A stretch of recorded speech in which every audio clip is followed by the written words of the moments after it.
Hello, family. Welcome back to EasySpeak Lab. I'm Ryan, and I am already wearing my sunglasses because I am 100% ready for the weekend. Ryan, it's only Wednesday. Calm down. Hi, everyone. I'm Sophie. Today, we are learning the most common social skill in English, talking about your weekend. Yes, because every Monday morning, people ask the same question. So, how was your weekend? And most students just say, it was good. Ugh, it was good is so boring. We want to help you say more. Let's start with the Friday feeling. Ryan, what are your plans? Well, I'm planning to get away for a bit. I want to go hiking in the mountains and sleep under the stars. I need some fresh air. To get away. That's a phrasal verb, family. It means to go on a short trip or escape from your daily routine. My weekend is the opposite. I'm going to stay in and take it easy. Stay in. Sophie, you are becoming a couch potato.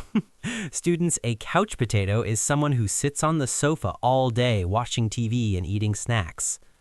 Giggles. I prefer the term homebody. I'm going to binge watch that new detective series everyone is talking about.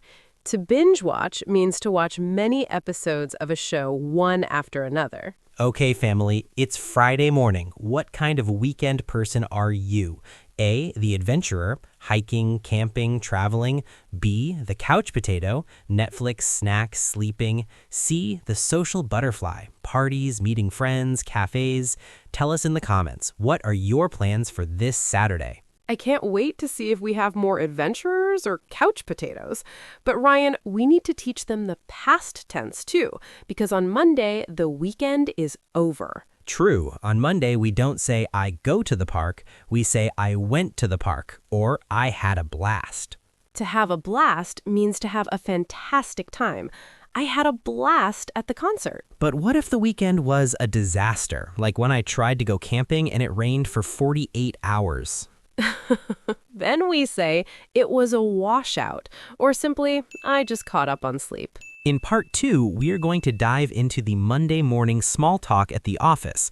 How do you answer your boss without sounding like a robot? And we'll have a special phone call from our friend Busy Ben, who tries to do 50 things in one weekend. See you in part 2, family. Don't work too hard.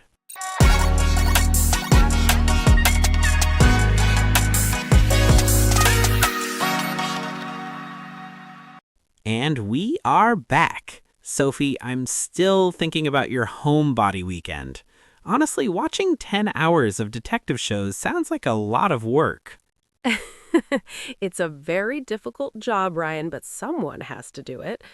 But okay, family, let's imagine it is now Monday morning, you are at the office, you are holding your coffee, and your colleague walks toward you. Here it comes, the big question. Hey, Ryan, how was your weekend? Did you do anything exciting? Now, students, pay attention. If I say, it was good, the conversation dies. Boring. Instead, I can use the high energy start. Like what? I can say, it was action-packed, or it was quite eventful, actually. Even if I just went to the supermarket, I make it sound like a movie. I went to the store, and I found the last bottle of milk. It was intense. Action-packed for a bottle of milk. You are dramatic. But family, look at that word, eventful. It means many things happened. If nothing happened, you say, it was pretty low-key. Low-key, I love that one. It means quiet, relaxed, and not busy. We just had a low-key dinner at home. Exactly. But what about the people who never stop? The people who return to work on Monday more tired than they were on Friday? Oh, you mean like our friend Busy Ben? Let's give him a call. He told me he was going to climb a mountain, paint his house, and learn Japanese this weekend.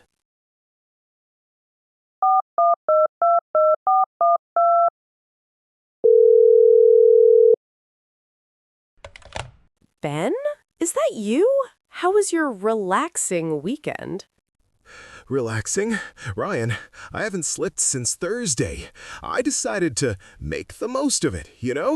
On Saturday, I woke up at 4 a.m., ran a half marathon, then I ran some errands, grocery shopping, dry cleaning, fixing the sink. Ben, slow down. Did you at least have a nice Sunday? Sunday was worse. I tried to do some DIY, do it yourself, and paint the kitchen, but I accidentally painted the dog. Then I had a family gathering with 20 relatives. I cooked dinner for everyone. I am exhausted. I'm at work now, but I think I'm gonna sleep under my desk. Ben, you didn't have a weekend, you had a second job. Did you at least recharge your batteries? My batteries are dead, Ryan. They are at 0%. Next weekend, I'm gonna be a couch potato like Sophie, I promise. Oh no, the dog is licking the green paint off the sofa. I have to go. Bye. Poor Ben. He fell into the weekend trap, trying to do too much. Students, Ben used a very important phrase, to run errands. ERRANDS. This means doing small, boring jobs, like going to the bank or buying milk. And he said he wanted to make the most of it. That means using your time effectively to get the maximum benefit. But look at the result. He is exhausted. That's much stronger than tired. It means your energy is completely finished. Okay, family, are you a busy Ben or a low-key Sophie? Do you feel guilty if you don't run errands all Saturday? Or do you think the weekend is only for recharging your batteries? Tell us your Monday morning feeling in the comments. I'm a mix. I like an eventful Saturday and a low-key Sunday. It's all about balance. Speaking of balance, in part 3, we are going to talk about the Sunday Scaries, that strange feeling of anxiety before Monday starts. Oh, I hate the Sunday Scaries. We will also learn how to talk about last-minute plans and how to politely decline an invitation when you just want to sleep. See you in part 3, family. Stay hydrated.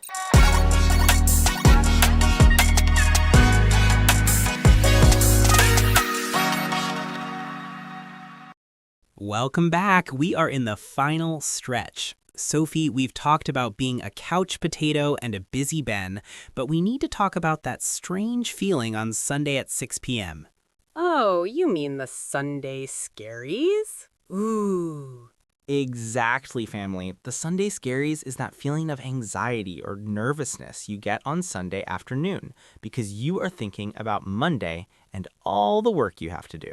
It's like a cloud of stress that follows you around. Students, a great way to describe this in English is, I have a case of the Sunday Scaries. I used to have them every week, but I found a solution. I started making last-minute plans.